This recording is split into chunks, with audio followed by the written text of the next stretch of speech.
Video നമ്മൾ ആദ്യമായിട്ട് chocolate പുഷ്പം ഉണ്ടാക്കിയ കഥയാണ് കേട്ടോ. അപ്പോൾ സംഭവം ഒന്നുമില്ലായിരുന്നു, ജസ്റ്റ് ചോക്ലേറ്റ് മെൽറ്റ് ചെയ്തിട്ട് ഒരു സ്പൂൺ കൊണ്ട് ഇങ്ങനെ ഈ ഒരു ഷേപ്പിലാക്കിയിട്ട് എന്താണ് നമ്മൾ OSP ഷീറ്റ് ഒന്ന് റൗണ്ട് ചെയ്യുക, ഒന്ന് ഫ്രിഡ്ജ് വെച്ചാൽ സംഭവം ഇതളുകൾ റെഡി ആയിട്ടുണ്ടായിരുന്നു. പക്ഷെ അത് പൂവാക്കി സെറ്റ് ചെയ്യാൻ എനിക്ക് പറ്റിയില്ല. അപ്പോൾ നമ്മളൊരു ചോക്ലേറ്റ് കേക്കാണ്, ചോക്ലേറ്റ് ട്രഫിൾ കേക്കാണ്.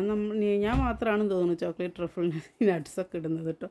വീഡിയോസിലൊക്കെ നോക്കിയപ്പോൾ കണ്ടില്ല ആരും നട്ട്സൊന്നും യൂസ് ചെയ്യുന്നത്. അപ്പോൾ നമ്മൾ നല്ല തിക്കായിട്ടുള്ള ചോക്ലേറ്റ് ഗണാഷും പിന്നെ ഈ നട്ട്സ് കട്ട് ചെയ്തിട്ടതുമാണ് ഞാൻ ഫില്ലിങ് കൊടുക്കുന്നത്. അപ്പോൾ ഈ കേക്ക് എന്ന് വെച്ചാൽ നേക്ക്ഡ് കേക്കായിരുന്നു. അപ്പോൾ സർപ്രൈസായിട്ട് ഡെലിവറി ചെയ്യാനുള്ളതായിരുന്നു കേട്ടോ. അപ്പം നമ്മൾ ഈ കേക്ക് സ്ക്വയറിൽ 2 ലെയർ വെച്ചിട്ടാണ് ചെയ്തത്. ഇത്തിരി എന്താണ് വിടുത്ത് കൂട്ടിയ ലെയേഴ്സ് കൊടുത്തതാണ്. അപ്പോൾ ഇതിൻ്റെ മുകളിലായിട്ട് കുറച്ച് ഗണാഷ് ഒഴിച്ചിട്ട് ഇതിൻ്റെ മുകളിലാണ് നമുക്ക് എന്താണ് ഈ ഫ്ലവർ സെറ്റ് ചെയ്യാനുള്ളത്. അപ്പോൾ ഒന്ന് ഫ്രിഡ്ജ് വെച്ച ശേഷം സൈഡൊക്കെ ഒന്ന് കട്ട് ചെയ്തു.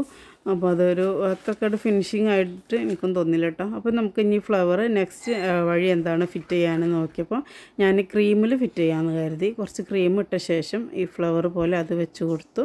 നടുവിലായിട്ട് യെല്ലോ ക്രീം വെച്ചിട്ട് ഈ എന്താ പറയുക ഇതുപോലെ ഇങ്ങനെ വരച്ചും കൊടുത്തു. ഫ്ലവറിൻ്റെ നടുവിലുണ്ടാവുന്ന ആ ഒരു ലുക്ക് കിട്ടാനായിട്ട്. സംഭവം കുഴപ്പമൊന്നുമില്ലായിരുന്നു, ഫസ്റ്റ് ട്രൈ ആയിരുന്നെങ്കിലും അത്ര വൃത്തികേടായിട്ടൊന്നും തോന്നിയില്ല കേട്ടോ. കേക്കിൻ്റെ സൈഡിൽ ഗണാഷും കൂടെ സെറ്റ് ചെയ്ത ശേഷമായിരുന്നു കട്ട് ചെയ്യേണ്ടിയിരുന്നത്, അത് ശ്രദ്ധിച്ചില്ല എന്ന് മാത്രമേ ഉള്ളൂ.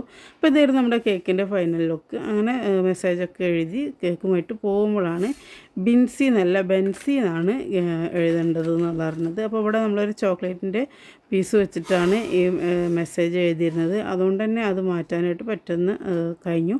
അങ്ങനെ അത് ബിൻസി ആക്കിയിട്ട് നമ്മൾ കുട്ടീനെ അംഗനവാടിയിലൊക്കെ ആക്കിയ ശേഷം നമ്മൾ കേക്കും കൊണ്ട് പോവുകയാണ് ചെയ്തത്. സർപ്രൈസ് ആയിട്ടുള്ള ഡെലിവറി ആയിരുന്നു. അപ്പോൾ അവർ ജസ്റ്റ് പോകുന്നതും കൊടുക്കുന്നതും ഒക്കെ വീഡിയോ എടുക്കാനായിട്ട് പറഞ്ഞിരുന്നു. അപ്പോൾ നമ്മളിങ്ങനെ വീഡിയോ എടുക്കുക എന്നല്ലാതെ മിക്കവാറും പ്രൈവസി ഇഷ്യൂസ് കൊണ്ട് ഇടാനായിട്ട് പറ്റാറില്ല. അപ്പോൾ ഇത്രയേ ഉള്ളൂ ഇന്നത്തെ വീഡിയോ.